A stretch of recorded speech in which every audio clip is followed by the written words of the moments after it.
Thank you. So officers and guests who join remotely, please your cameras off, and only councillors have their cameras on. Okay. So, Prynawn da pob. Hello and welcome to Merthyr Tydfil County Borough Council's Social Services Scrutiny on Tuesday, the 5th of December, 2023. Please note that this meeting may be recorded and broadcast via the authority's internet site. The images and sound recording may also be used for training purposes. So agenda item 1 is apologies for absence. We've had apologies from Councillor Claire Jones. Agenda item 2, declarations of interest. Do any members have any interest they wish to declare? Okay, I need to raise that in the prevention report, pages 5 to 14, the project that's mentioned, is called Snakes and Ladders, but that project is delivered by Safer Merthyr Tydfil, and just to note that I work for Safer Merthyr Tydfil, however, I've no part in delivering that project. I have checked with the monitoring officer, and obviously she's advised that I don't have an interest, but just to be advised for that to be noted. Councillor Clive Tuffy. Yes, I should say I work at the hospital and I always see a lot of people that I refer to CAMS, but for the purpose of this report, I don't think it's really relevant, really. All right, thanks. Thank you, Councillor Tuffy. Okie dokie. So moving on then to item 3. So under item 3, we've got 3 separate reports. But I think for these, if we're all in agreement, I think we'll... Can I remind everybody to turn their phones off, please? It happens. Okay, going back to item 3. So we've got 3 reports under the one item, but I think rather than get confused, we'll go through the first one, have questions and comments, and then move on and do it that way. If we're all happy, are we all happy with that? Yeah, great. So the first report then under this agenda item is Prevention Children's Services, pages 5 to 14. But I think we're handing over to Lisa first and then back to Cabinet Member Julia Jenkins. Yeah. Just to apologise, I suppose, that there are 3 reports. So originally, Scrutiny asked for an overview of children and adult mental health services. And when we started to write the report, it was really difficult to do via committee. So we've had various meetings and we felt it was easier to write 3 separate reports. So you'll see that there's one on prevention, one for children's services and one for adult services. So the 3 authors, Chris Hole for prevention, Joanne Llewellyn for children and Andrea Devine for adults are all present. So hopefully if we go through them one by one, we can ask questions. You'll see there are links between, prevention side and children's services, and it was difficult to separate those out because obviously there's a lot of prevention work that feeds into some of the statutory work. But hopefully you'll see that as we go through and any questions you may have. And I'll hand over to Councillor Jenkins now.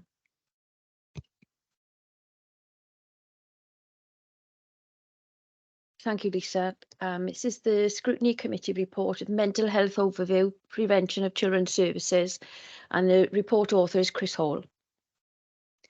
So summary of the report. The purpose of this report is to inform Scrutiny members about the support available for children and young people. This support is part of the early steps along the pathway of accessing mental health services through the focus on the emotional well-being aspects of the services delivered, which are often part of a wider targeted offer. Sorry, that's right. This incorporates support that is the local authority provided via grants allocated to projects. This will consider how the allocated funding is utilised, and the purpose of the report is the Scrutiny Committee is asked to receive this report and to raise questions and challenge leading to improvement. Thank you, Chair.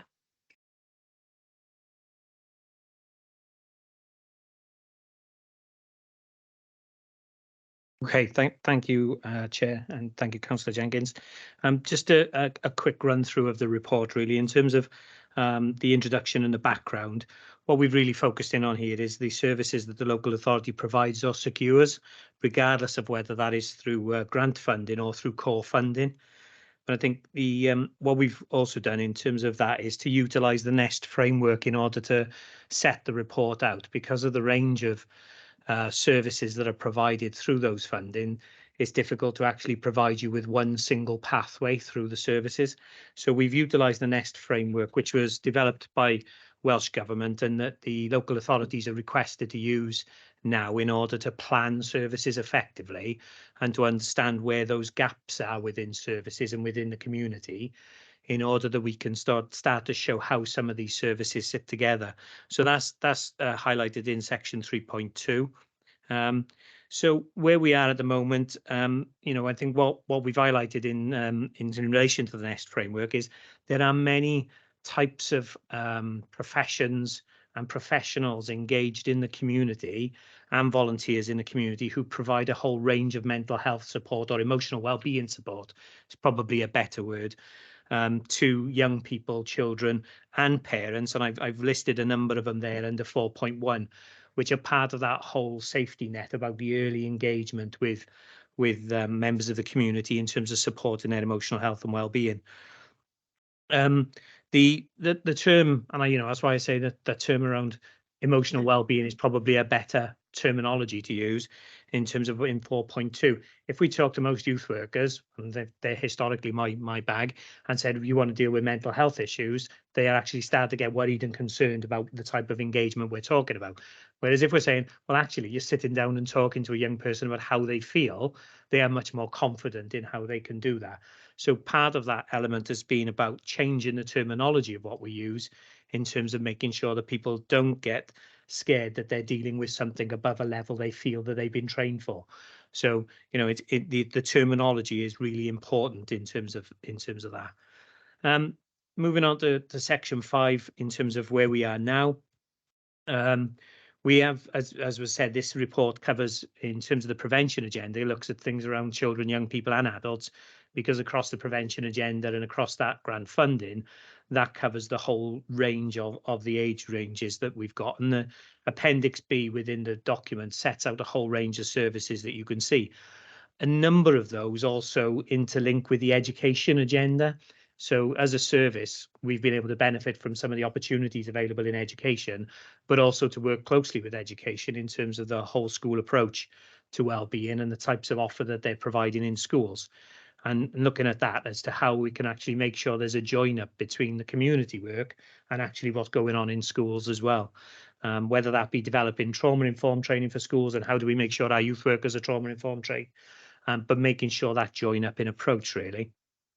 And again, 5.2 highlights that we're not just talking here about grants that come to the local authority. There's a whole regional structure that we need to be aware of that is bringing in services, that is looking at the developments in terms of how those complement what we've already got and add value to what we've already got. So you'll in the Appendix B, you'll see that there are some areas which are listed as Welsh Government funding, some are regional funds, in order to try and give you an idea of how complex the sort of emotional health and well-being world is out there in the community. So working with partners, we've done a fair bit to try and improve the emotional health and well-being support in terms of making sure that where things fit within the NEST framework, how organisations are working together, sometimes how we build on existing contracts to diversify and offer more of a wider offer to the community, but it's often targeted at particular age ranges. So a couple of areas that I've highlighted within the report. One was about under 5.4 was how do we influence system change? And we're talking particularly in this area, which is about the parent-infant relationship. We've been very focused over the years in terms of, particularly in areas like Flying Start, about how we work with parents, how we work with families. But a number of those emotional health and well-being elements are set down in that first 1,000 days of a child's life. And part of the research that was done on the CUMTAF-wide basis, which was presented to members within council and at various workshops, looks at that parent-infant relationship and the brain development very early on in a child's life, and how that brain development affects their future involvement with a number of the services that we provide as a local authority, both through social services and through education, and the impact it can have long term on that child's journey right throughout their life.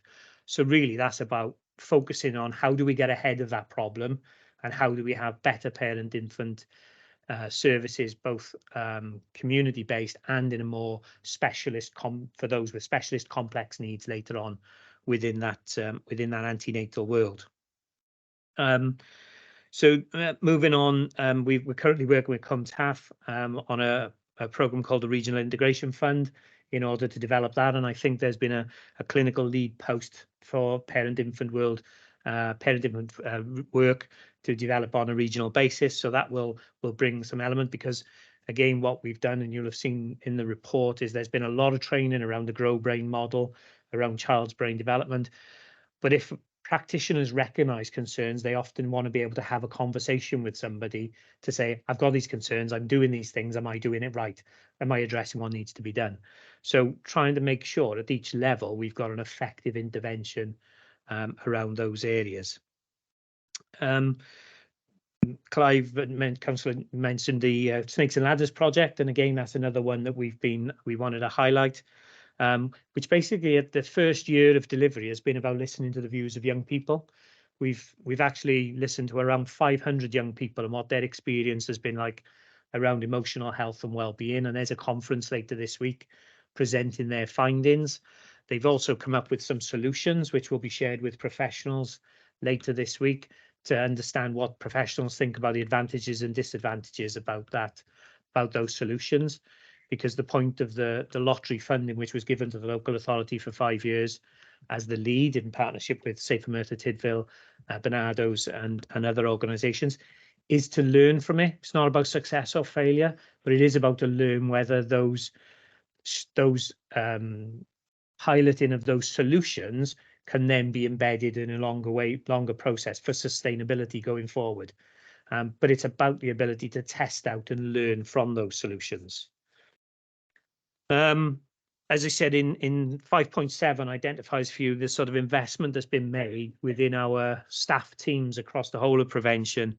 Some of it involves individuals from the social services world, the workforce there. Some of it also involves the education workforce, but a whole range of upskilling of staff in order to be able to deal with the emotional well-being agenda that they work in and around on a daily basis.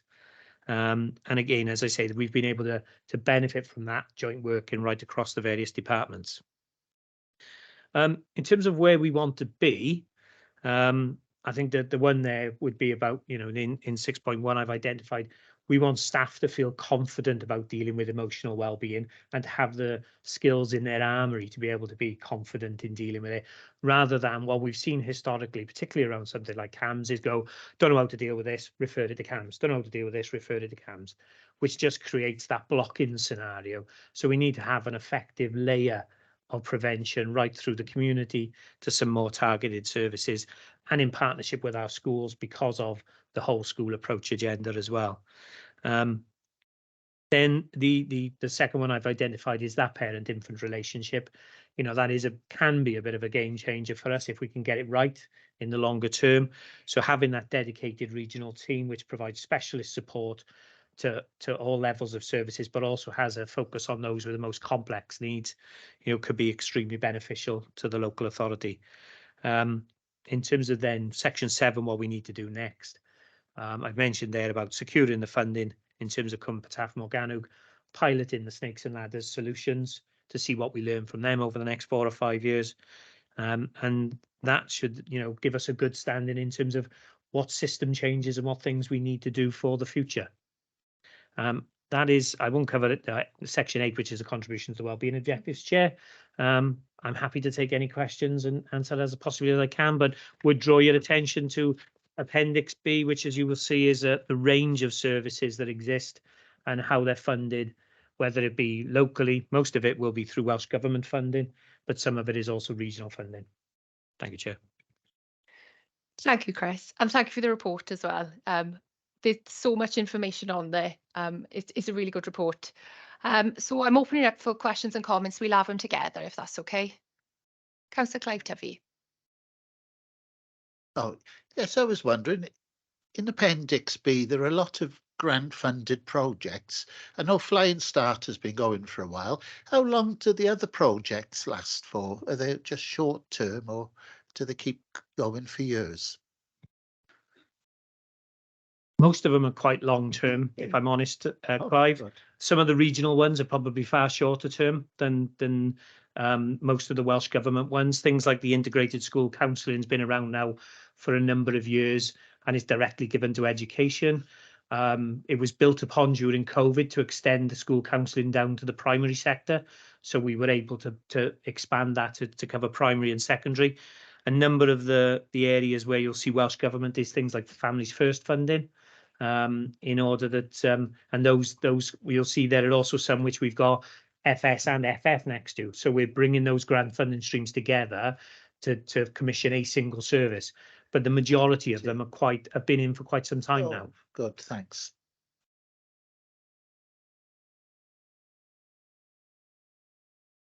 Thank you, Councillor W. Was that it? Any other questions, comments? No. Chris, in relation to 6.1, where practitioners feel confident they got tools in the armoury, it was just, so how does that work in practice? Is that like regular training? And like you said, the breaking down of those, navigate around those barriers, I guess, around the terminology and things, is like a cascading kind of thing, yeah? Yeah, definitely. I think, if you go back a few years, we always used to talk about mental health, and our workers certainly in youth work, my practice in terms of understanding of the youth workers here and in other areas, people got very scared by the terminology. So actually changing it to emotional well-being and saying, but you're having that discussion, you're providing that emotional support on a regular basis already. This isn't about, but who do I need to refer this to pick it up? But it is about giving them the skills where they can start to identify red flags, if you want, for a better word, in order that they can then ask people about, well, okay, I'm doing this, I'm having these conversations. Is that right? Is it wrong? Is there anything else I should be doing? It's the same approach we've taken right throughout our early years workforce, which is around, when young people are learning, if they're hitting barriers, who do I speak to? Right, I can pick the phone up, I can talk to the educational psychologist, and you can talk through what you're trying, what you're doing, in order that you can go, yeah, you're doing the right things, carry on, and providing that reassurance to the frontline staff about what they're doing, or starting to say, actually, do you know what, we need to take a little more in-depth look at this individual, and we need to take it up a level and work from there. So yeah. So I imagine in the main, they're doing it anyway. But yeah, no, that's good. That's good. The other one, I think you've kind of answered, because you said about evaluating the pilots and taking it forward and how you shape service. So I was going to ask about the time frame, but I know you mentioned 4 years. Yeah, within the Snakes and Ladders programme, we've appointed the University of South Wales is the evaluation organisation, they're our evaluation partner, and the lottery were insistent there had to be an independent organisation to do the evaluation. 4 years is the actual delivery phase, but the pilots are staged over those 4 years so that we can start to stagger the work, because young people are going to be involved in a lot of the organising of that work in terms of the elements that they've looked at. So some of them might go on for sort of 2 years to be able to evaluate. Some might be a much quicker process, but it'll be staged over the 4 years of the project. But by the end of the 4 years, we'll want to have delivered each of the pilot areas that they've identified and have those evaluated for people to be able to consider whether they've been useful pieces of work and whether the learning is right from them in order to shape the services going forward. With the collaboration with CUMTAF in relation to the antenatal, sorry, I forgot what you've called it. Thank you. So how is that? How is that relationship, the collaboration there? It's been really good, actually, in terms of, it started off at the early years transformation programme, which has been set up initially by Welsh Government some 4 years ago. We picked it up locally as well as a key issue. So it's sort of developing on two fronts. One is the parent-infant relationship work that was done, which was looked at what the needs were across CUMTAF, which were, as I mentioned, were presented here to the local authority in various forums. And that's then pushed on to say, well, actually, we need a regional structure which gives a service that can address the real complex high needs, but can also work with each of the individual local authorities in order to link that work up across Cwmtaf. But in addition to that, we've been working on the local level with the midwifery service in Merthyr, in relation to Cwmtaf Health Board as well, to pilot some antenatal programs, because I suppose the issue is a lot of these individuals won't get a service until something becomes problematic. And what we're trying to do is to say, well, actually, I'd like to see an antenatal program that talks to parents about what do you want for your child when they're 30, and actually how we could help you get to that pathway of journey right from the time of that pregnancy through to saying, well, okay, now you've had your child, how are you going to deal with these different elements as your child grows, so that you know that support is there on a much more as you needed basis, rather than you now are being said, look, I think you need this, and make it a more positive and a proactive step than a reactive to a problem. But the Cwmtaf, in fairness to them, have worked with us, and we've got some pilots that are currently ongoing in that antenatal delivery locally within Merthyr, in the community settings. Great, thanks, Chris. So when you look at what we need to do next, 7.1, 7.2, 7.3, it sounds to me that that's all kind of in hand. It's not as if you need to go away and do a big chunk of work. It's all, like you said, in train, which is really good. Okay, is there any other questions or comments? Councillor Gareth Richards. Graph 5.6, you say that the Snakes and Ladders project is going to feed back, I think, on Thursday. Is that, what sort of form is that taking? Is it a conference? And whether it'll be fed back to committee then afterwards, really, the findings, or not?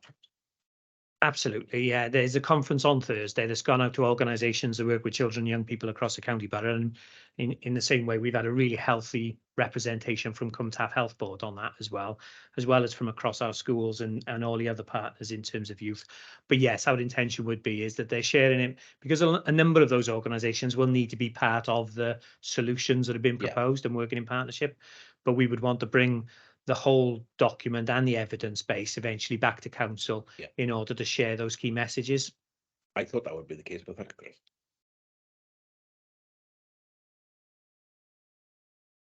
No more? Okay. Thank you, Councillor Richards. Nobody on the... Okay, so for me then, just comment. I just think it's a massive well done to those 500 young voices that have been used to share their lived experiences. And I know as a committee we were due to meet Snakes and Ladders, but things clashed and they were unavailable, so we were unable to meet them. But yeah, so obviously, you know, we look forward to the findings on that and some sustainable solutions those young people have come up with. So yeah, thanks to that. And yeah, 500 voices, that's quite a lot, isn't it? That's great. Yeah, very good number of engagement. Yeah. Okay. Thank you, Chris. I really liked your report. It was full of great information, and yeah, thank you. Thanks for the time for putting that together as well. Lovely. Right. So on to children's services, pages 15 to 24. Julia, are you going through this one? Thanks. Okay, thanks, Chair. It's a Scrutiny Committee report. The report author is Joanne Llewellyn, who's here with us this afternoon. It's the mental health overview for children's services and the summary of the report. The purpose of this report is to inform Scrutiny Committee around the pathways and available support for young people accessing mental health services. This incorporates support that is local authority provided and via grants allocated to projects. This will consider how the allocated funding is utilised. And the purpose of the report, Scrutiny Committee is asked to receive this report and to raise questions and challenge leading to improvement. Thanks, Chair. Okay, thank you. So I think, as Chris indicated in his report, accessing mental health services is a very complex process. There's numerous pathways to get to access support, whether that's emotional wellbeing or mental health. So within children's services, we look at the early intervention and then the higher tier level supports and accessing that. I've given some data and some statistics will come from health reports looking at the number of the high level, I suppose, of mental health and well-being being diagnosed and support that's required for those young people.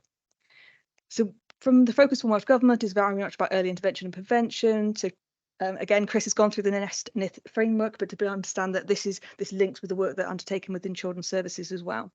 And it's looking at that whole family, that whole system approach. So what we've done in children's services is we've really linked in with the systemic practice model. So we've accessed what's called RIF funding, so the Regional Integrated Fund for to look into how we can improve children's services, how we can work differently, how our social workers and our support workers and our systems work better, more integrated way to support the families we work with. So that's linked with the no wrong door model, which is in the NIST framework. So where we were, so prior to about 2 years ago, when we didn't access this through the RIF funding, we didn't have a MAP service. I'll go on to MAP service in section 5, but that is about our sort of behaviour clinic who provide therapy and support, and I'll go into that in more details. We didn't have that, so therefore we'd have to buy those units separately rather than having the units already there for us to access. And we didn't have a single model within children's services. So with this systemic practitioner and that systemic model, we all now work within this systemic model. So that is about all that area and all that support around that young person working together. So we've been really active in creating that collaborative professional workingships, so working with health and other partners. I think Chris has spoken a lot about that as well. And that sort of ethos and that way of working has come through to children's services as well. So a couple of examples, we're just looking at our integrated model of care, so that systemic practice model, which we really established in September.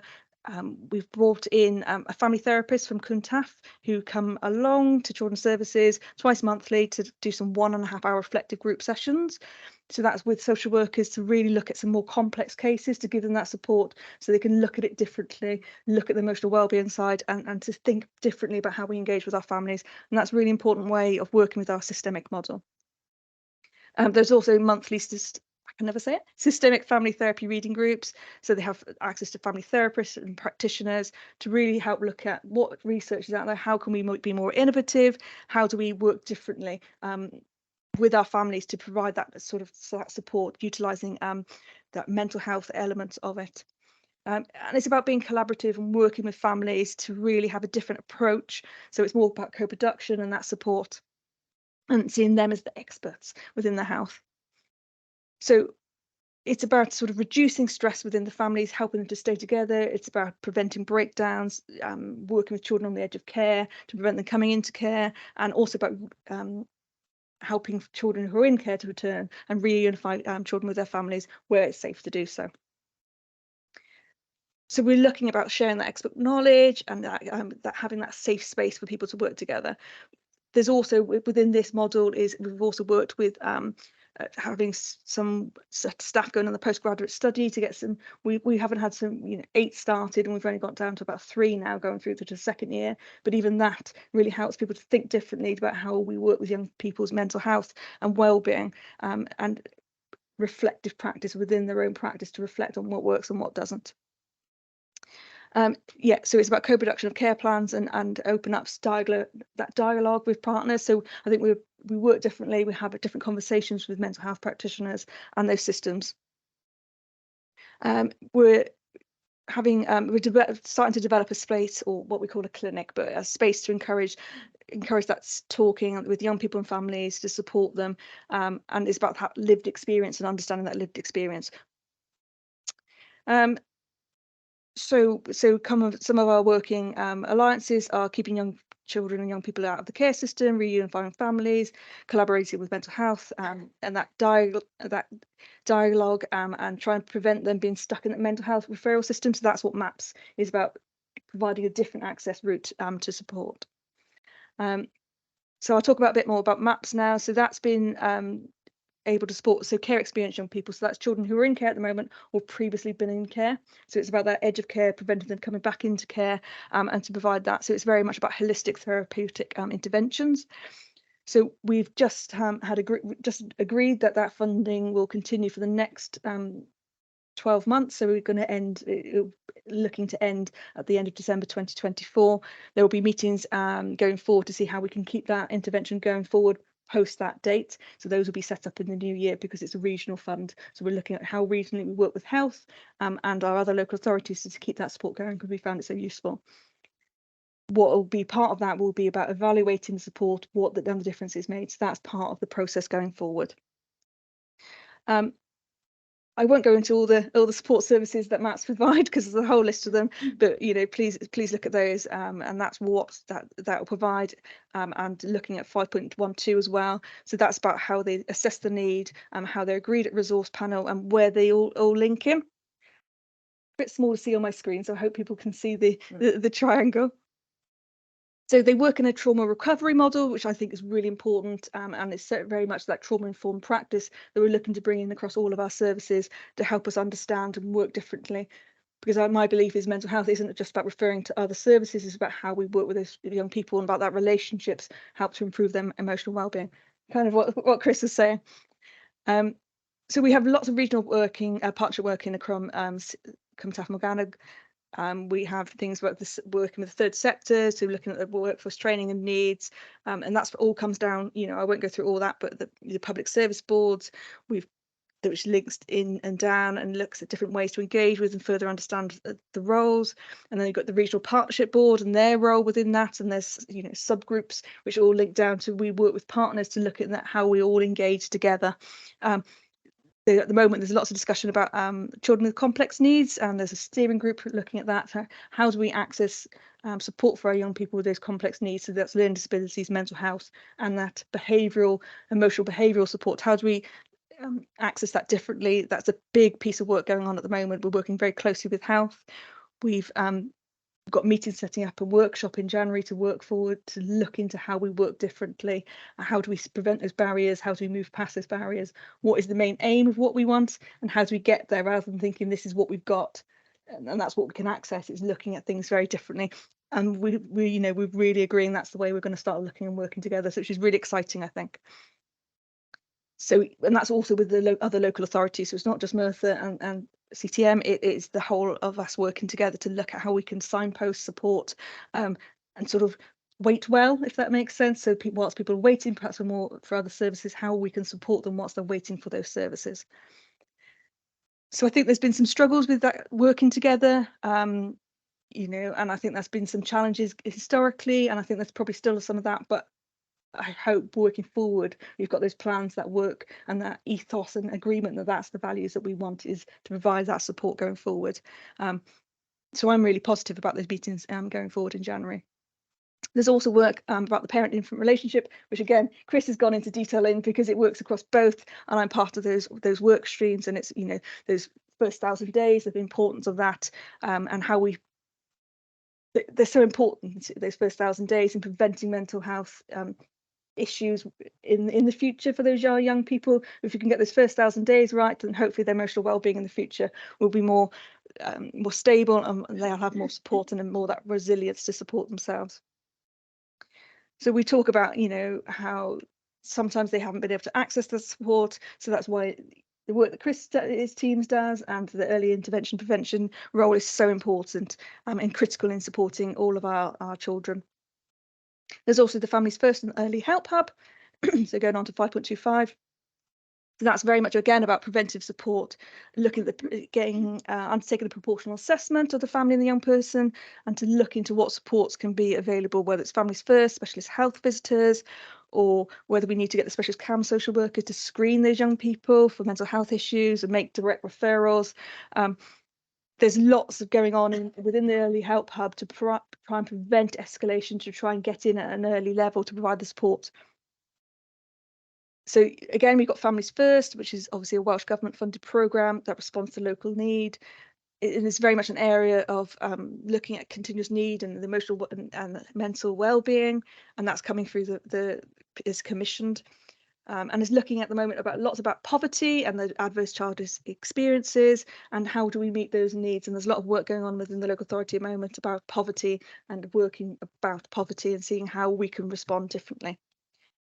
So for Early Help Hub, it's about very much about a front door. So there's a sort of no wrong door, that access. So we can refer them to Bernardo's or Team Around the Family, so that the support can be directed to those people that are most in need. And I think that's really important, that actually we can support people to access services they need through that one entry point, rather than saying to people, you need to go and contact this service or that service. I think that's really important. So families, if they've made the contact with us, we are providing the support that they need at the right time, or services are providing that support. There's some statistics there about, feedback that we've received. So we've very much about working with the mental health team about pivotal and giving families consultation and assessment, I think, is really important.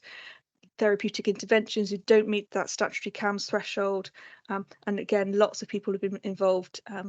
Either 39 out of 40 young people completed their care plan successfully, preventing the need for statutory CAMHS work. And that's really important for the Family First projects to get acknowledgement for the work that they do. So we've got the enhanced health visiting services, we've got some integrated counselling services provided by the Exchange, which very much, again, data there regarding the young people and how many felt they improved under those services, which is really important. Then going through, we've got some parenting and targeted youth support projects providing emotional wellbeing. And again, 107 parents and 129 young people reported improvements in their emotional mental wellbeing. I think those are large numbers for Merthyr Tydfil to think that the support that's being provided. Again, it talks about new pathways for those who've experienced rape and sexual abuse, and those are some supports for people. When you think about mental health and wellbeing, that's a really important, different way of looking at what is provided. So I'll go quickly on to where we want to be. So we want to have robust and child-centred approaches to meet the needs of children with complex needs. We want to have clear and agreed pathways in place. We want to make sure the parent-infant relationship is really embedded into both preventions and children's services. And we want to make sure that any emotional behavioural needs are picked up by CAMHS and continuing care at a really early stage, so that we're not having any delay for those young people. Where do we want to be, and what do we do next? So as I spoke about the complex needs steering group that's ongoing, and the workshop that's happening in January, so we're looking at terms of reference, we're looking at the standard operating procedures, and how do we get to where we want to be in those processes. So that work is all ongoing at the moment, and it's really important that we have those discussions and develop services that meet the needs of our children and young people.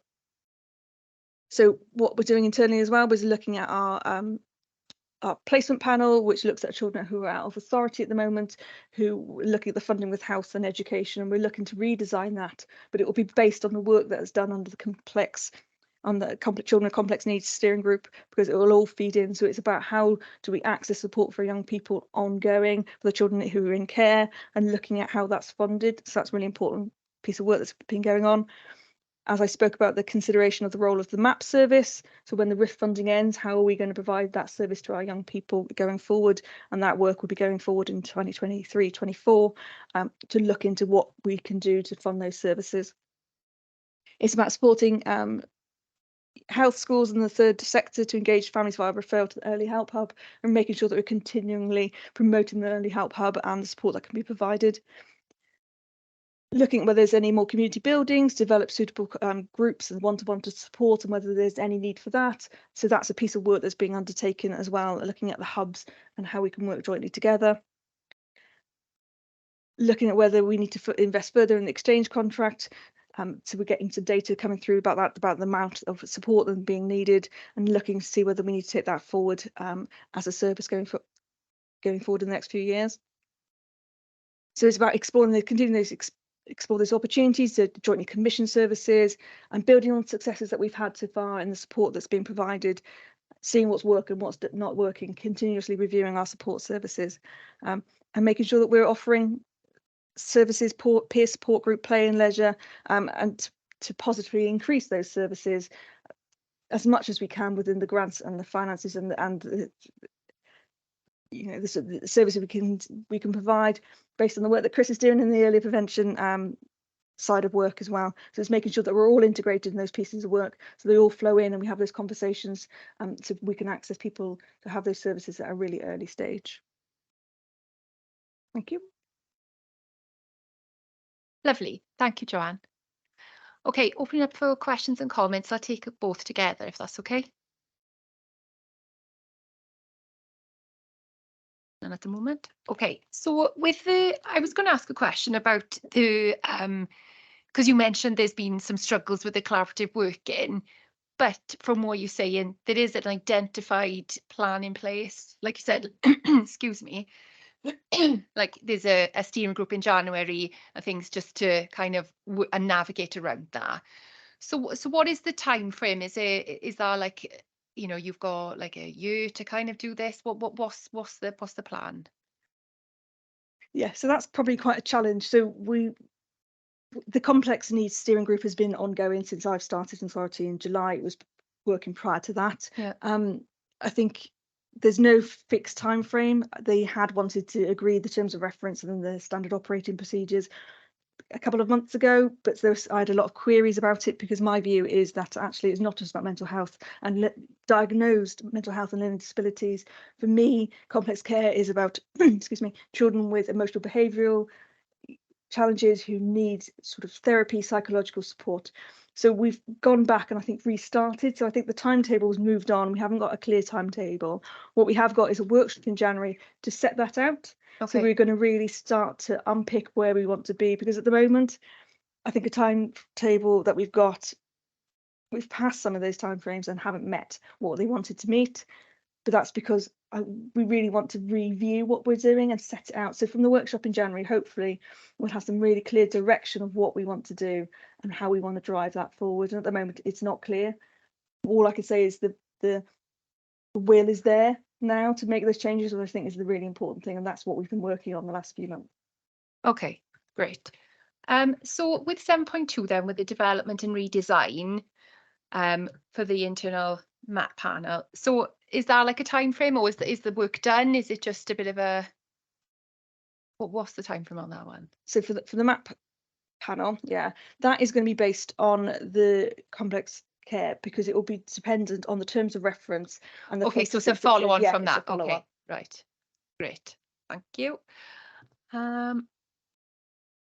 With me. Sorry, my microphone. Oh, it's okay. It's a similar question in relation that I asked Chris about having those tools in the armoury, because I know when I've had a look at the NEST kind of framework, it's all about being psychologically informed and things. So is that the case as well, where if there's any new research or training that's shared out amongst everybody? Yeah, so that's part of the work of the systemic practitioner that we're going to be employing via the RIF funding for next year. We'll be bringing that knowledge and that intervention, that training. So we'll be doing things, bite-sized training, workshops will be part of that whole model of working. And very much, if anything comes from health from any of these work streams, we pass it through to the social workers and to the teams if there's any interest. And we're very much getting now, I think, training from health, which perhaps we weren't getting before, so accessing different types of, brain awareness training and different things through the health route, because we've got those links and they're sending them through to us. Right, lovely. Councillor Clive Tuffy.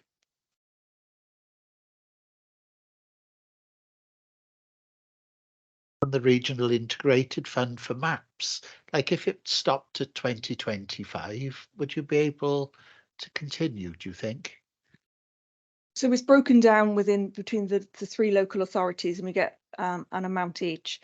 I think we're going to struggle because it is a significant amount of, significant amount of money. I don't have the exact amount off the top of my head. I can certainly get it for you. I don't know the exact money, but the commitment is there till 2025. The RIF funding is likely to continue after that, because obviously there's always been something in the region. So we had ICF before the Integrated Care Fund, and there's more of a push now to make sure that children's services have their fair share, if you like, of sort of grant funding through that, because I think primarily it's gone to adult services up till now. So they see it as a good resource. We've had really, really positive feedback about the work they're doing. So hopefully there is a commitment to continue that if it's needed in the future.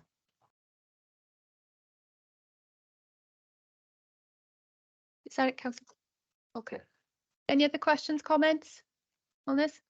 Okay. I just think looking at this and like the collaboration with other agencies as well, I've probably forgotten some, but you've got CAMS, Families First, the Health Visiting Exchange, New Pathways. I think you've mentioned the Get Dig Foundation, New Horizons. I just think looking at the number of families and individuals who are being supported, obviously that kind of demonstrates the collaborative work. It works. You get good outcomes from it.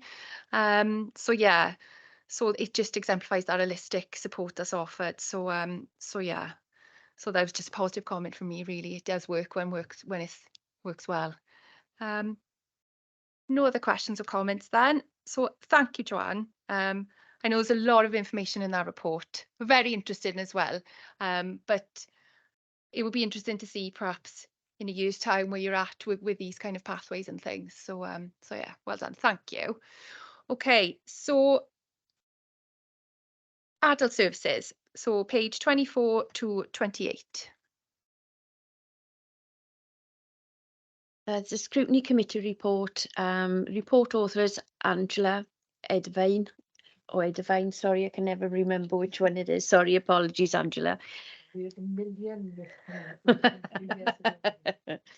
it's the mental health overview for adult services. So you got the summary report. This report is a continuation of the scrutiny report in respect of children and young people mental health and picks up from the point of transition where applicable. The report outlines the statutory services provided for adult mental health and references some of the wider wellbeing services available. However, it does not detail all of the wellbeing services available to support mental wellbeing. The purpose of the report. The content of this report is discussed and noted. Thanks, Chair. Thanks both. If my colleagues do a fantastic job in the future, what we will be doing in the future will totally change because we shouldn't be getting lots of referrals for people with mental health needs. So for that, I am sort of really grateful. I won't be around to see the impact in the longer term, but it should have a positive impact on adult mental health services. In the introduction background, I think what we've seen is quite a big change in sort of people's recognition of mental health services. Sort of years ago, we supported people in asylums and locked them away. And now we talk about mental health and people's mental health. I think the bit we need to be really clear on is that difference between mental well-being, because all of us at some point have periods in our life where our mental health is not as optimum as we would want it to be. But there is quite a big difference between sort of someone being mentally unwell and someone being mentally ill. And I'm sure Clive will have a full understanding of that. There is a big difference in how society perceives mental ill health as well. So if you look at it now, what we've seen is a lot of things in social media, on the TVs, encouraging people to talk about being mentally unwell, but it's all in the context of mental well-being rather than mental ill health. Yeah, so it's really positive that people are looking at that, because if you don't look after your mental health, and your well-being, it can lead to mental illness in the longer term. Yeah, so that's in the backgrounds. In the report, we've actually indicated, is around our statutory responsibilities, sort of work, and we deliver those through our community mental health team, which is a joint team that's comprised of social workers, community mental health nurses, psychiatrists, psychologists, and occupational therapists. And those are all sited up in the health park, and they work as one integrated team. And lower access to that service is through professional referrals, and it can on occasions be directly through into that service where people have mental health issues and need an assessment under the Mental Health Act. The other area then is, if you look at it as part of transition, if they are supported through the CAM service, or children and adolescent mental health service, there is a direct handover of the clinical responsibilities to the community psychiatrist as part of that transition, if they feel that they need continued support after they moved from CAMS. We've been delivering our where we were. We've been delivering our joint mental health services, for a significant number of years. And if anyone's around, they were originally sited up in Gwaldagarth House, which has been knocked down and is a housing estate there now. So we have had joint services to deliver our mental health services for a considerable amount of time.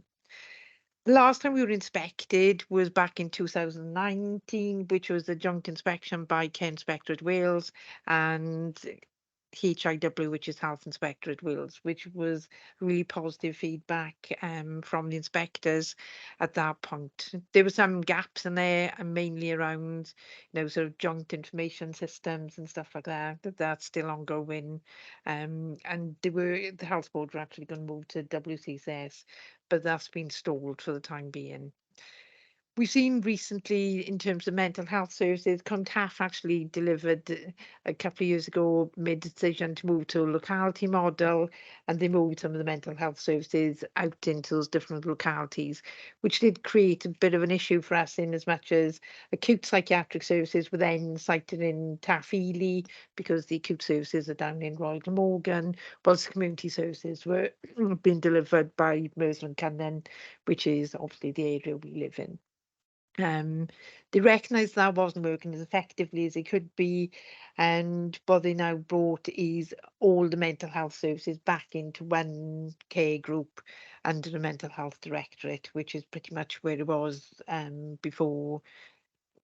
I think it was about 2020 they moved out to the new care model. Post-pandemic, we've seen, an increasing number of people who've been assessed under the Mental Health Act and presenting not with far more complex mental health needs. I think no one knows absolutely, but as, sort of speaking to practitioners, they feel that a lot of people didn't seek support earlier on, and then where they'd gone untreated for such a long period of time during the pandemic.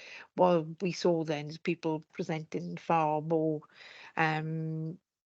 with higher needs and in state of crisis. So we have seen increases in the number of people who've been assessed under the Mental Health Act.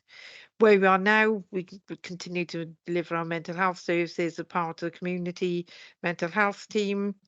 And I've listed underneath 5.1 some of the areas we're responsible for, which is assessing under the Mental Health Act, assessing under the Social Services and Wellbeing Act, and by the mental health measure. Our responsibility to have staff who are suitably trained as approved Mental Health Act practitioners. I always got to keep looking back to see what he means because it's so used to calling the anagram of AMPS.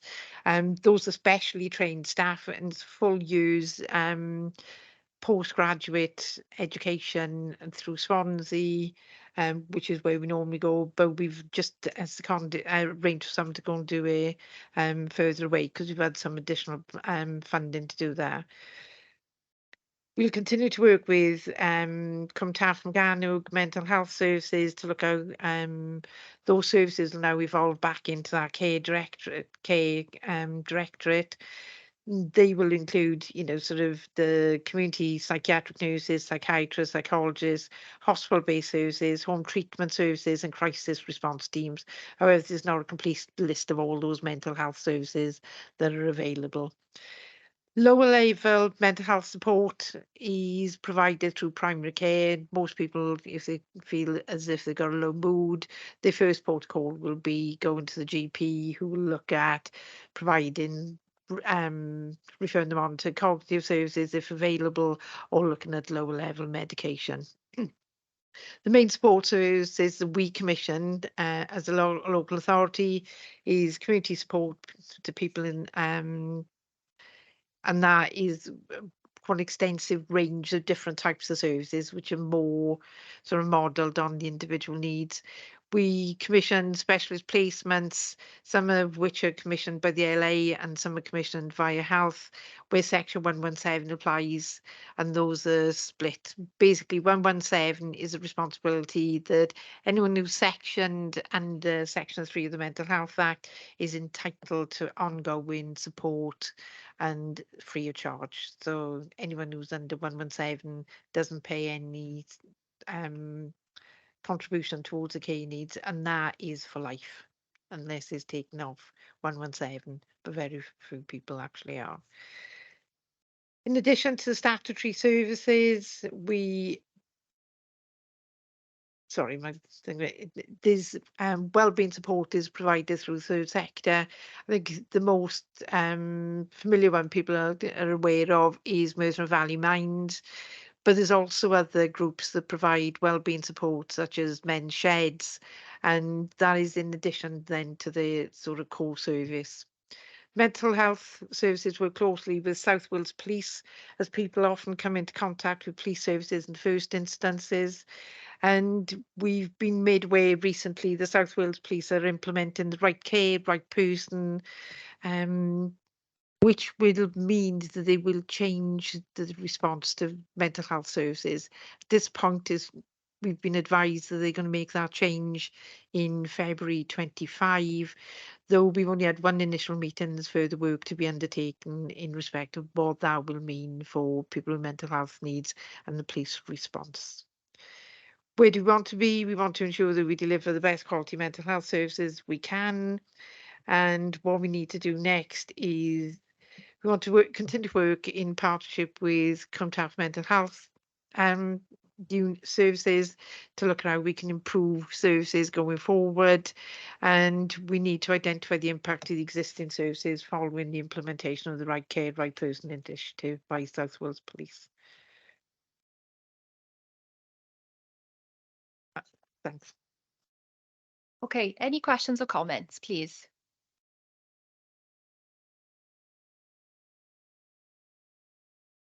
Okay, Angela, I think you read my mind because you've answered the two questions a few that I had, because I was going to ask you about lessons learned from the restructure, but obviously you've explained that, what happened and why it was moved back. And the other one was to see if you had any more information in relation to that right care, right person. But like you've said, Feb 25, so it's waiting until then. 24. Or 24. Oh, Yeah, can't read yeah, my own writing. it's Sorry, that. Feb 24. We met with police. This has been implemented up in Humberside. Right. The police are seen as a very positive thing because it's reduced the number of calls they need to respond to. But what we didn't get as part of that feedback was what's been the impact for other partners like health, local authorities, and they did reference when they were like discussing it, potentially they will not be going out to look for people who were sectioned under the Mental Health Act if they've absconded. Oh, crikey. So, you know, it's got some really significant ramifications for how we support. Yeah. They're still saying that if there's a risk to under their core work is protect life, and you know, sort of risk that could be someone posing a risk to others or posing a risk to themselves, so they would still respond to some of those. So we did speak and give some examples, and they were saying, well, it would depend on this and it would depend on that. So, you know, we haven't got a clear cut saying they'll respond to this. Yeah, that's clear. They'll come out to this one, but they won't respond to this type of thing. And I'm sure Clive will be able to say the number of hours the police spend up in A&E where people have been picked up as 135 or 136, which is the police can sort of take someone to a place of safety. Yeah. And then until the care is handed over to someone else, the police remain with them. So if you ever go to A&E, it's quite often there's, you know, sort of a couple of police officers sitting with someone outside. Sometimes, you know, it could be because of substance misuse, but, you know, they take them to the place of safety. So is really at this point we don't know what the impact is going to be fully. We use the police, well, not the use, the police are very supportive in terms of, you know, when people go out and do mental health act assessments. As you can understand, people can be quite resistive, they don't want to be sectioned, you know, some people are quite happy and sort of go along with it. But, you know, the police have always been really supportive. You know, it's like 10 o'clock in the night. What we see is under our arrangements, if they start doing, someone's identified as needing assessment under the Mental Health Act, if that's identified at 9 o'clock in the morning, the AMP will work through until it's completed. So what we actually see then is quite often our staff are still out 10, 12, 1 o'clock and work through the day, and because it's really bizarre that the application's the last part to be completed when they go through all the assessments. So, you know, they work really closely with police, trying to get, you know, encourage people to transport them. So it's going to be a really big change. Yeah. I think it's going to be equally a big change for police officers who are always, you know, supported and attended, you know, in the past. But, you know, it'll be interesting to see where it is. We've been trying to get some info from local authorities in the Humberside area, but to date we haven't really received anything to see what the impact has been for them. Yeah, because it's like, what's the resilience around that then? If they are not going to do one thing, who's going to pick? Do you know what I mean? It'd be interesting to see how that actually works. Yeah, What that and resilience that's is. I think that's the massive unknown. Yeah. So worry though. I think it is concerning. We called down to police headquarters, and we thought they were just going to give us, you know, some insight into it. But they said, well, look, as far as we're concerned, we've now been informed that this is going to be implemented, and this is the time frame we're talking about. Okay. So, you know, you said, I think probably all the partners concerned, it wasn't anyone from Comtaf Health Services, but they were from Cardiff and the Vale. And I think the main issue that people had was the time frame for implementation, which is going to give very little opportunity to put alternative structures in place. Yeah. Once they withdraw from it. And there's supposed to be setting up a further meeting before Christmas. We haven't seen the date of that yet. We haven't had anything. There was only a letter from the Chief Constable saying, you know, this is the plan, these are some of the areas we're going to look at. But Okay. Once you hear anything, yeah, if you could just Yeah. let us know, that'd be interesting to see how that works. Can I just add? So the police are going to attend the safeguarding board next week to good. give us an update on Okay. the project. There is a suggestion that perhaps it's going to come in various forms, so it won't go a big bang on the 24th of February. It might be gradual, but I know that Health Board are really concerned about it. So Health have been contacting the police because they weren't at the original meeting. So they want to meet with the police to discuss it.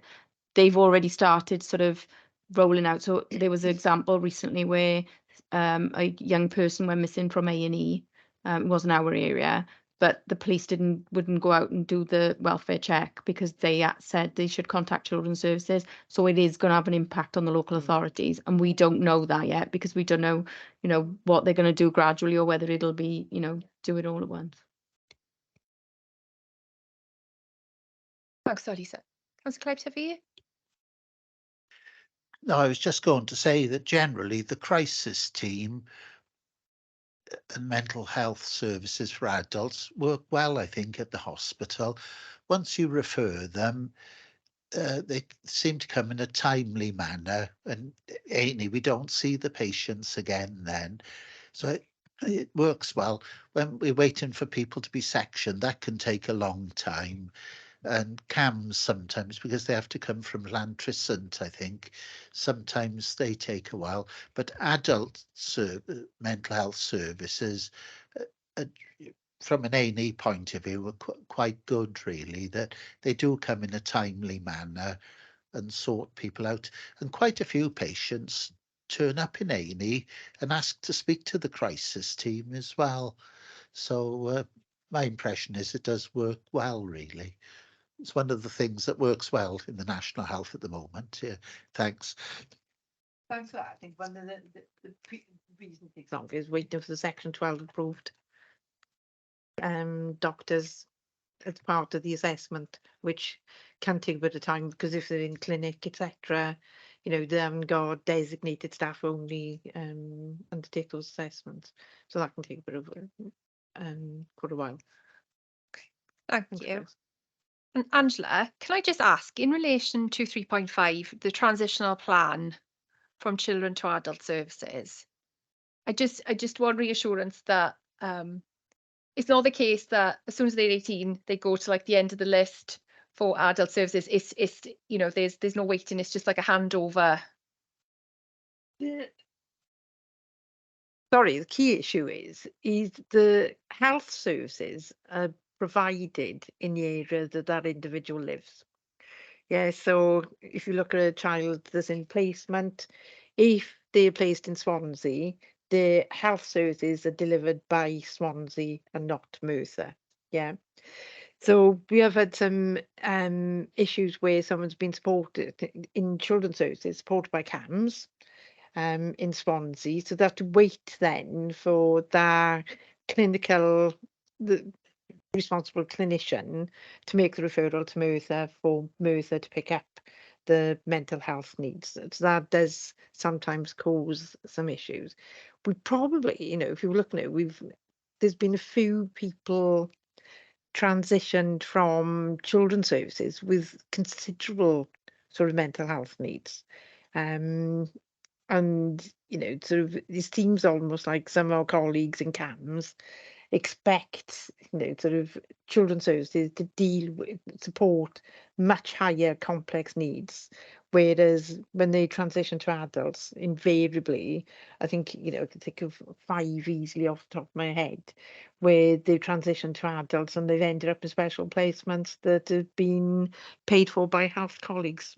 Whereas children's services borne those costs, and you know, sort of pressures really, not just cost pressure, because there's the pressure of having to support those individuals. And some, I can think of a couple who come through who were in were supported by children's services with very little support from health. You know, just going in and saying, oh, well, we come and assess them and stuff like that, and left in really compromising positions. And when they came across into adults, they've not just gone into our like run-of-the-mill mental health services, but into very specialist, secure placements that health are responsible for. And they tend to be sectioned much quicker in adults than they do in children's. You know, you very rarely see a lot of children like, you know, sort of, though if they are sectioned as children, it's the adult services AMPs who undertake the assessment for that. Thank you, Angela. Any other questions or comments? Councillor Kath Richard. Yeah. Again, Angela, it's in relation to the increase in assessments post-pandemic. Obviously, I'm assuming that increase is a continuing increase. I think we get an increase. Oh, sorry, I forget to keep putting because I can't switch it off, so this is not going back on then. We've seen like it's ebbs and flows, and under the Mental Health Act, this sounds a bit bizarre. The person responsible for undertaking the assessment is where that body is, and that's the terminology. That's not me saying like the body. So if someone rocks up at, you know, sort of PCH and they're from Powys and they end up needing sectioning and the crisis team see them, then they're considered to be in, their body is in Merthyr Tydfil. So we've got some cross area pieces of work. So it's like sometimes it's not just the people in Merthyr. We sometimes get, you know, caught a bit with people who are out of area because Prince Charles is a really peculiar sort of hospital in terms of the catchment. Yeah. But you can get 5 or 6 in a week and then you might not have any for the next 2 weeks. Yeah. But you know, it's up and down, up and down. It's different ordinary residents then, really. Is totally different to ordinary residents. Is who's got responsibility for enacting the Mental Health Act assessment in that area. We tend to be is that if they're in Royal Glamorgan and they're a resident of Merthyr, then Merthyr will undertake the assessment. So it is. My next question was going to be a comparison prior to post, but obviously it's difficult to quantify that, I would assume. Yeah, it's really difficult. You know, we can overlook it. We can look at it over a year period. But I think, you know, sort of the feedback from a lot of the AMPs, because we go to the AMP meetings, is it's not just the increase in numbers, it's the complexity.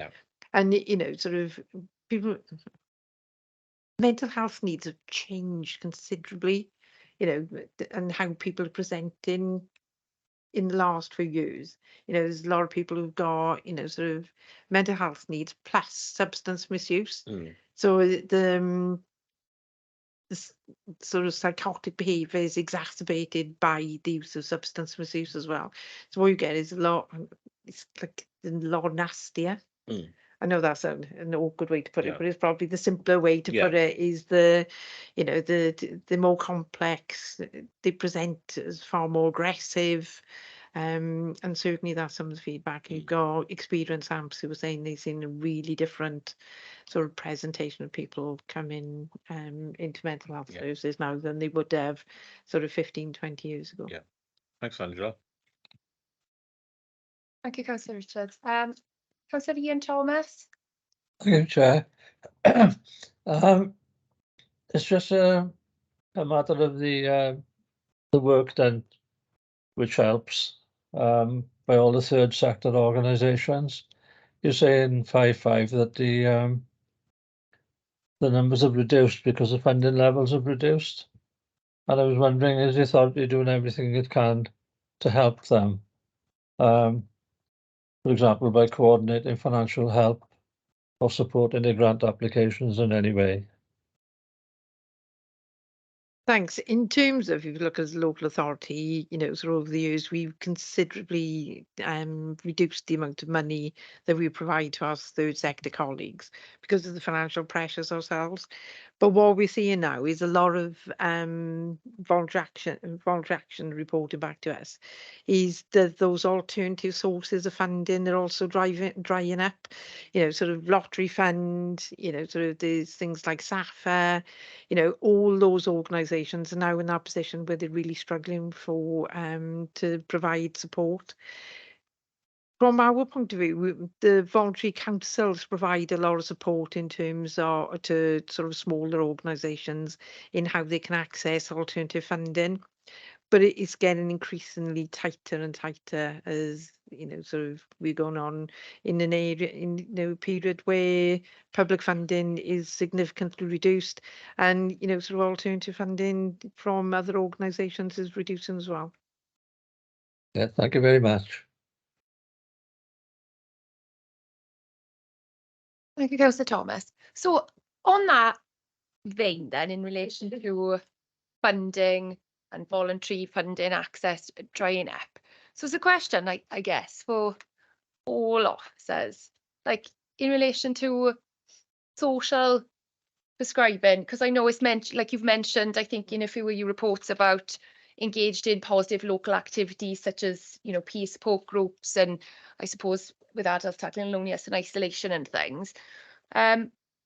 So yeah, so I was just, you know, the role of society and communities then as social prescribing, is that done? Do you guys signpost? Because I know when we spoke about when we had reports on adult and young carers, I know I think you guys were doing a bit of research about what was out there.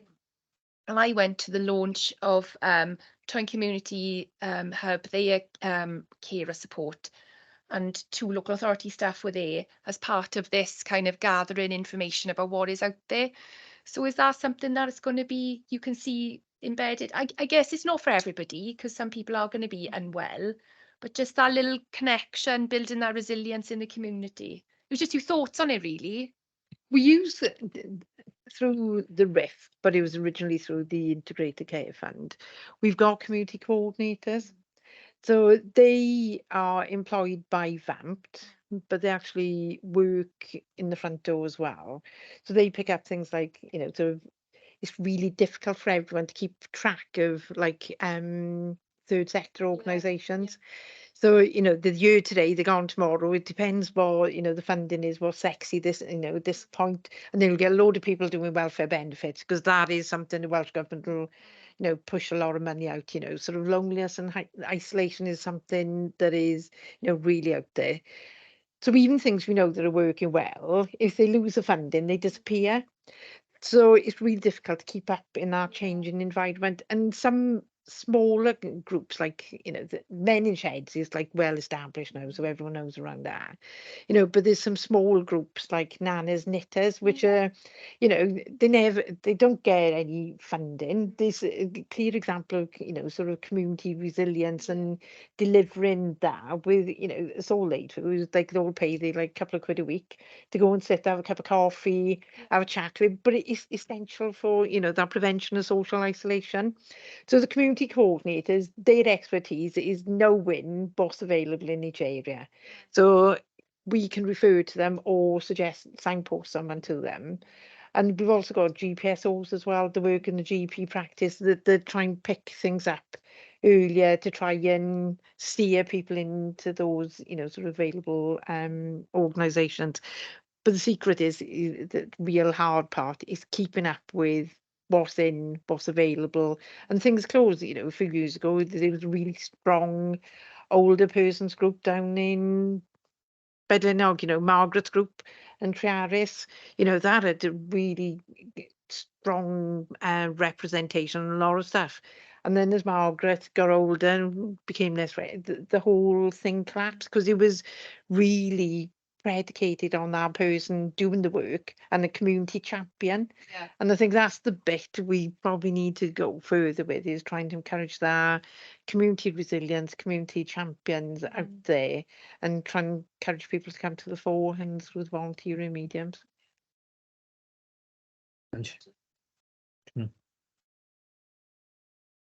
Yeah, I was just going to follow up in terms of that on two fronts. One was, as Angela mentioned, there's a real role here for community organisations and community development work, really, because the nature of the beast is that, as Angela said, some people set groups up around their own personal experiences and they bring like-minded people together. They get older, they move off, and the groups disappear and they sort of come and go. So there's a continual role for community development within the communities. And then the second part, I think, is the element about, you know, the social prescribing model. There is a strategy now coming forward from Welsh Government to set out social prescribing. And I got a funny feeling there's a conference on it and a launch of a strategy either this week or next week, which will start to bring a bit more structure around social prescribing, because it's been used, the terminology has been used in lots of ways to describe lots of things. So I think that will start to bring a bit more formality to that structure. But the bit that Angela mentioned as well, which is, you know, groups in our community that have access funding. Most of us know that work with the third sector organisations is the lotteries, the various funds won't provide sustainability funding. They won't continue to fund 3, 6, 9, 10, 12 years.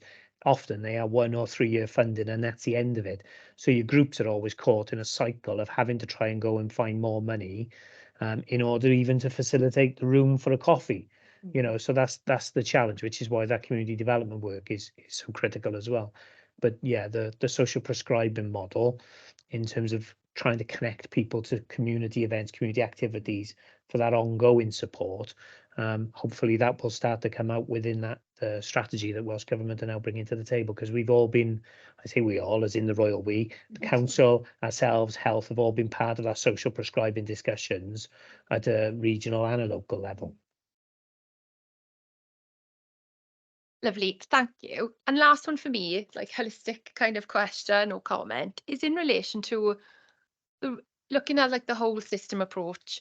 Like, what do you see the role as elected members in this as well? Because obviously we work quite closely with members of the community, and I know personally from my own experience, I've dealt with some residents who've got significant mental health challenges. So when you look at like no wrong door, whole system approach, you know, is there where do you think that we could sit in with that in relation to cascading of information, training, etc.? Just your thoughts on that, really. In all honesty, I think probably it's difficult to sum it up in one answer. But if you're looking at, you know, sort of someone's been quite lonely, if you look at it from Valley's point of view, and like, you know, years ago, you had all the bingo halls, everyone went to bingo, and now it's like a social hub, the clubs, the pubs. And whilst alcohol was probably seen, you know, wasn't a great thing when you come to domestic violence and stuff like that, but it was also a meeting place where everyone congregated. And if you look at it now, there are very few places that some people are able to go and just do that. I think if someone's feeling it like really down, I think one of the best routes is to look at going to voluntary action Merthyr there to see what groups are available, but also to look at some of the things because they won't all be running through voluntary action Merthyr. You know, Men in Sheds, I think is a really good thing. Is more around that social element of being able to go in there, so but feel as if you're doing something. So you're not just going and have a chat and, you know, because I'm feeling a bit down, I'll come to speak to you, because they actually do something physical and encourage people then to talk about the way they're feeling. So if it's that, you know, low level stuff, either go to the GP or look at, you know, so some, you know, workers, voluntary action moves. But the other bit you miss is the people and how rewarding it is to be a volunteer as well. And, you know, that can really support people who are feeling socially isolated because you build relationships and stuff like that. So it's not always going to a sort of club or a group. And what are people's interests? It was pointless turning around and saying, and not be funny, I used bingo as an example earlier on. If someone dragged me to a bingo or a crocheting club, right, I'd probably be going up the wall. So, you know, it's more around what their interests are. So if you can get someone to go to something, you know, and if you look at it, there's like a lot of adult groups that are going, that are sort of, but they all seem to be in the day. So if you work and you've had it, it's like, you know, like there's photography classes, there are a couple of quid, you know, the people pay, you know, there's some other things like history classes. So the key is knowing what that individual's interests are, because it's pointless directing them to something that's not going to interest them. If they are feeling a bit more, that is like they're feeling a bit more mentally unwell, then I think the first route is then to go to the GP and primary care, who will then make that decision whether they do need to refer them into secondary mental health services. Lovely. Thank you. Sarah, have you got any other questions or comments? Oh, Councillor Ian Thomas, I've noted you got your hand up. Yeah, apologies, Chair, but I need to leave the meeting now. Okay. Is that That's all fine. right? Yeah, that's fine, Councillor Thomas. That's Yeah, okay. thank you. All right, thank you. Bye all. Okie dokie. Right. Thank you. Really interesting conversation, and thank you for the reports as well. So you can leave now if you wanted to. Thank you. Thank you. Should I go or should I stay? You can stay if you want. You can go if you want. No, it's up to you, love. Would you need me? I always need you. I'll stay here then. Annette Coughlin.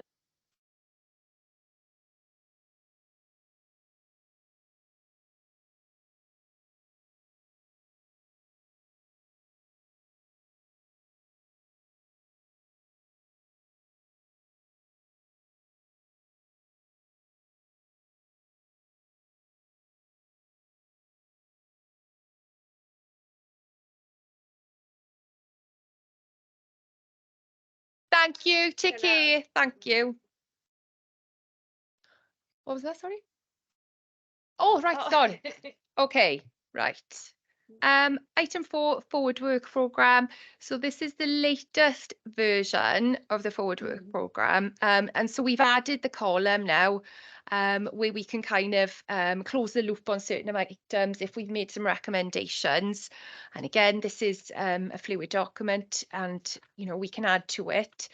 So with the forward work programme, do you think it is worth us noting somewhere this right care, right person, just so we don't lose sight of it, because that is quite concerning, especially if it's going to have an impact on the local authority. Are we all happy with that? If we just add that, just so we don't lose sight and get some information back on that. We'll put it under like additional items. Additional items, yeah, that'd be great. Yeah. Brilliant. Item 5, scrutiny referrals. I've had none. So item 6, then report recommendations. To be fair, I think the reports that we've had today, there was loads of information on, and for me, initially, I was struggling in what questions to ask, because I think they provided quite a lot of information, which is really good. But it did leave me finding, like, what am I going to ask about this? Yeah. Yeah. Councillor Salmon, I'm not sure if you felt the same about that, because there was a lot of information on them, wasn't there? Yeah, just in relation to what you mentioned about the police wanting to take that action in regards to mental health. Alan Michael, the police commissioner, has sent an email to all councillors today, asking for feedback that has to be in by the 18th of December. So it may be worth contacting him in regards to that as well. Okay, thank you, Councillor Salmon. Great. Yeah, that is worrying. It's criminal. Yeah. Okay. Believe so, yeah. National. National. Yeah. Okay. Looking at the other, because obviously the content of the report, it did seem like the all three reports are about being holistic, no wrong door. And it just got me thinking about, and I know I asked Angela, well, I asked him about like the role of elected members, but I don't know whether we feel perhaps there is a gap in training with councillors in relation to mental health and signposting to services. I'm not quite sure. I just wanted to put that out there to see if what your thoughts were on that, because I know the local authority have they have mental health first aiders, but I'm not quite sure what their availability is. But that's just for staff. But I think for us out in the community, I don't know whether is that a gap for us as elected members for training. I just wanted to know your thoughts really, to see if there was any recommendations that we could make as a committee, perhaps to have a look at training for us in relation to that.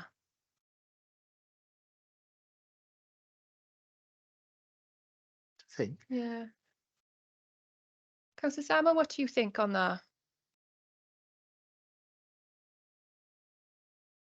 Yeah, fine. Yeah, Yeah. happy with that. Yeah. Gareth? Yeah, okay.